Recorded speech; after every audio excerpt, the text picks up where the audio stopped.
नमस्कार। हम इस समय बलिया में है और हमारे बीच में एच.एन. शर्मा जी, जो पूर्व प्रधानमंत्री चंद्रशेखर के राजनीतिक सलाहकार में थे। हालांकि चंद्रशेखर जी दुनिया में नहीं है, लेकिन आज भी चंद्रशेखर जी के नाम पूरे हिंदुस्तान में, पूरे विश्व में है। बलिया में खास तौर पे देखा जाए तो एच.एन. शर्मा एक ऐसी शख्सियत है जो बलिया से लगाए दिल्ली तक अपनी एक अलग पहचान बनाए हुए है। जब जब चंद्रशेखर बलिया आए तब तक एच.एन. शर्मा भी उनके साथ नजर आए।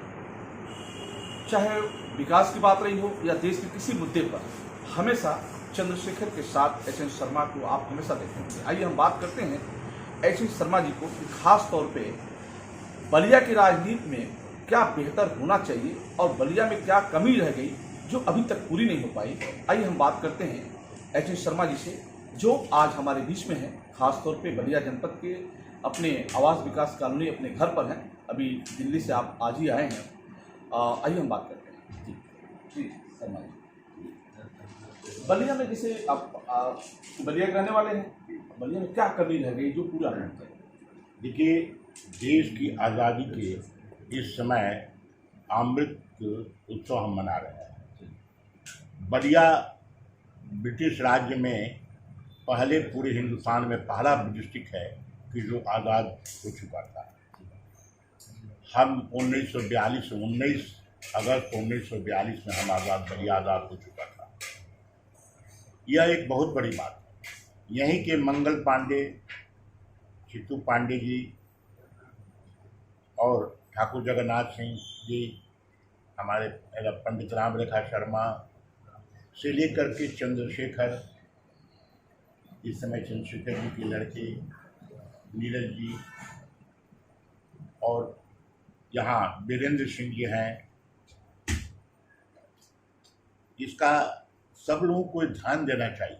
और सबसे बड़ी बात यह है कि इस समय प्रेजेंट सिचुएशन में उत्तर प्रदेश के राज्य में सदन के दो ही नेता होते हैं, एक लीडर ऑफ द हाउस, एक लीडर ऑफ द अपोजिशन।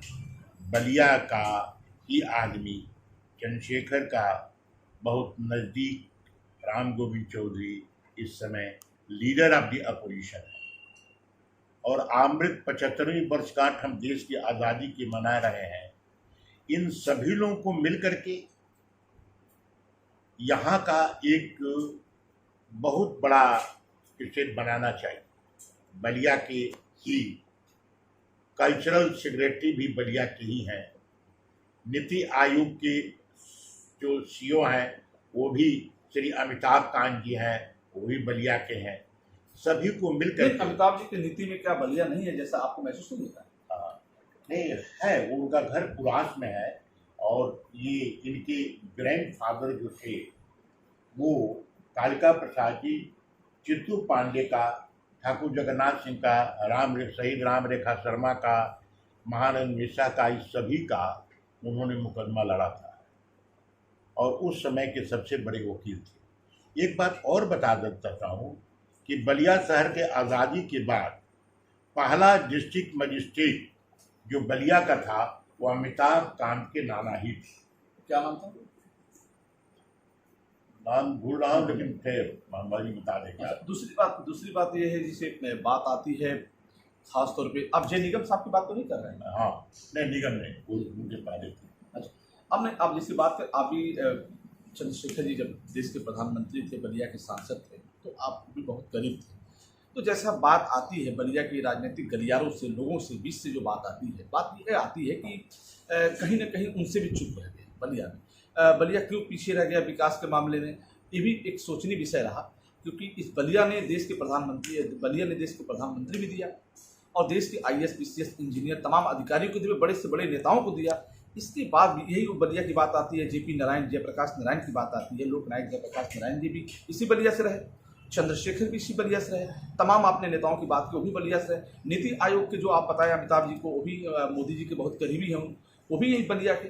कई मामले हैं। इसके बाद भी बलिया मेडिकल के क्षेत्र में पीछे है, एजुकेशन के क्षेत्र में पीछे है, विकास के मामले में पीछे है। तो कब इसको क्या लगता है कि ये होगा पूरा या ऐसी रहेगा? नहीं, निश्चित ही पूरा होगा, क्योंकि सभी लोग प्रयत्न कर रहे हैं। आपको बताता हूँ कि 50वीं वर्षगांठ पर चंद्रशेखर जी ने शहीद स्मारक का निर्माण कराया, यहीं पर है। उन्होंने कई संस्थाएं खोली। जयप्रकाश नगर में कोई ऐसा देश का प्रधानमंत्री नहीं, अटल बिहारी वाजपेयी की चिट्ठी भी हमारे पास है कि उन्होंने बलिया के 50वीं वर्षगांठ पर कि बलिया का हर तरह से विकास किया जाएगा। कल्याण सिंह की चिट्ठी थी, ये सारे लोगों को विकास किया जाए। अब मुझे उम्मीद है कि बलिया का सारा विकास होगा और इसमें सभी लोगों को पॉलिटिक्स से छोड़ करके डिस्ट्रिक्ट के बारे में सभी लीडर ऑफ द अपोजिशन को चारों, यहाँ 4 में समझिए कि 5 मेंबर ऑफ पार्लियामेंट और 5 जने के एक हैं, देखिए वीरेंद्र सिंह लोकसभा के हैं, दूसरे हैं नीरज शेखर राज्यसभा के हैं और राजभर जी एक हैं राज्यसभा के हैं, रविंद्र राजभर हैं और हरिवंश जी की बात करें और हरिवंश जी डिप्टी चेयरमैन राज्यसभा हैं, सकलदीप राजभर जी हैं। तो ये सारे लोग एमपी इतना एक डिस्ट्रिक्ट से 5-5 और deputy chairman leader of the opposition यही का, और अभी भी विकास नहीं होता है। तो हम समझते हैं कि दुर्भाग्य है और मैं इनसे चाहता हूं कि मिलजुल करके ये लोग काम को उठाएं।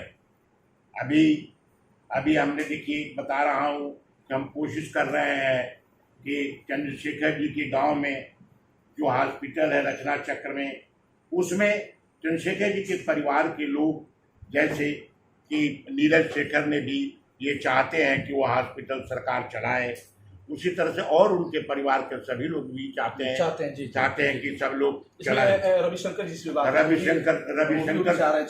रविशंकर जी जो उनके भाई के पौत्र हैं वो भी चाहते हैं कि चले, हम सभी लोग जो उनसे जुड़े हैं चले।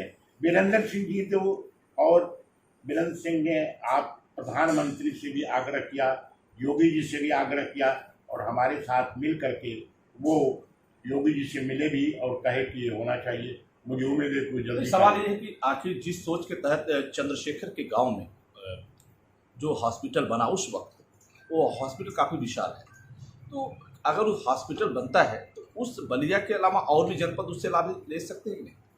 5 डिस्ट्रिक्ट को फायदा हुआ। देखिए बलिया का जो इब्राहिम पट्टी है, वहीं से आजमगढ़, मऊ, गाजीपुर, ये बलिया, ये देवरिया, ये सभी लोग से संबंधित हो जाएगा और सारे काम हो। हिंदुस्तान की सबसे बड़ी आर्किटेक्ट मिसेज ललिता दास ने उसको बनाया था। हिंदुस्तान के जो चंद्रशेखर जी के साथ कार्य करते हैं कमल मुरारका जी, वो सारे बिल्डिंग का उन्होंने बनाया था। अब वो नहीं रहे, उन्होंने ही बनाया था और इसलिए, और ये जयप्रकाश नारायण का सपना था कि जो आज तक ले पूरा नहीं हुआ। ये दुर्भाग्य। क्या सपना था? सपना था कि बलिया में वो जयप्रकाश जी यहाँ फाउंडेशन दिए थे। 2006 में जो पावर ग्रिड कॉर्पोरेशन इसको दिया जा रहा था, किसी कारण बस वो नहीं हुआ। चंद्रशेखर जी यही चाहते थे कि विकास हो और वो चाहते थे कि हर तरह से ये, जैसे कि आप लोग कहते हैं कि जयप्रकाश शहीद स्मारक ट्रस्ट जो राष्ट्रीय स्मारक बना, वो बिहार में जयप्रकाश जी का जन्म नहीं हुआ था, उनके 4 फादर वहाँ रहते थे। जयप्रकाश जी का जन्म जयप्रकाश नगर में ही हुआ था और इस बात को देश के प्रधानमंत्री चंद्रशेखर, देश के प्रधानमंत्री अटल बिहारी वाजपेयी, देश के प्रधानमंत्री नरसिम्हा राव, देश के प्रधानमंत्री Shri H D. Devegowda, vice president, ये सारे लोग को इस बात की जानकारी है और सारे लोग समय समय पर, कल्याण सिंह जी यहाँ पर कई बार जयप्रकाश नगर ने, इसलिए दोनों को बिहार में जो हो रहा है, जो वीरेंद्र सिंह जिसके अध्यक्ष हैं, कराया जा रहा है, इसको और उसको दोनों को मिला करके राष्ट्रीय स्मारक बनना चाहिए।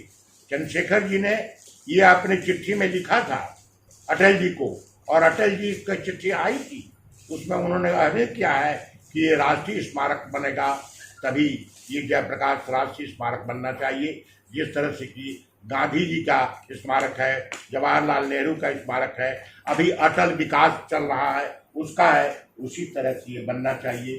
जो लोग शासन में आज हैं वो जयप्रकाश जी की देन है।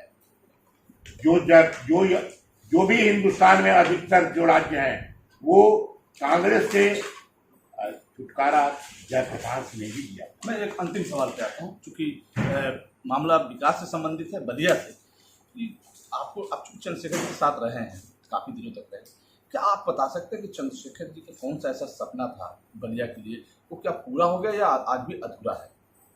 अभी अधूरा है।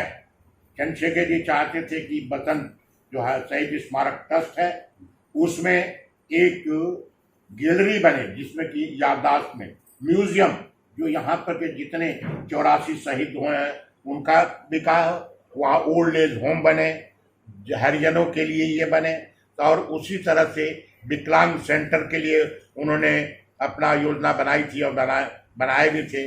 इसी तरह से वो सारी चाहते थे, वो चाहते थे कि इंटरनेशनल और नेशनल लेवल में बलिया को लोग देख रहे हैं, और वही पूरा उनका अधूरा रह गया, सपना पूरा रह गया। मुझे उम्मीद है कि जो वर्तमान समय हरिवंश जी हैं या और वीरेंद्र जी हैं, नीरज शेखर हैं, सभी एमपी और लीडर ऑफ द अपोजिशन मिल करके इस बलिया का विकास करें।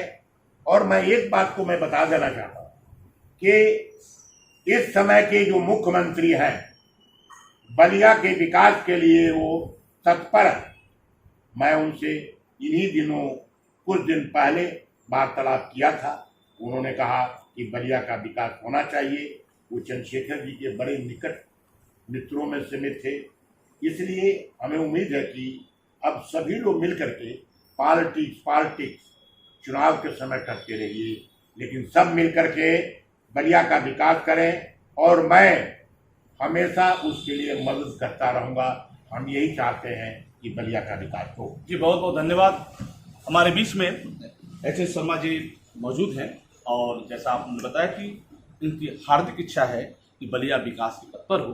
जैसा उन्होंने बताया कि इसके लिए उन्होंने मुख्यमंत्री से योगी आदित्यनाथ से भी मुलाकात की, खासतौर पर उन्होंने चंद्रशेखर का नाम भी लिया और कहा कि नहीं, बलिया में हम बहुत कुछ बेहतर करना चाहते हैं। जैसा एच.एस. शर्मा जी ने बताया कि बलिया विकास में बहुत बेहतर होगा, प्रयासरत हैं, बहुत जल्दी विकास के मायने में, विकास के आईने में बलिया खूब अच्छा नजर आएगा।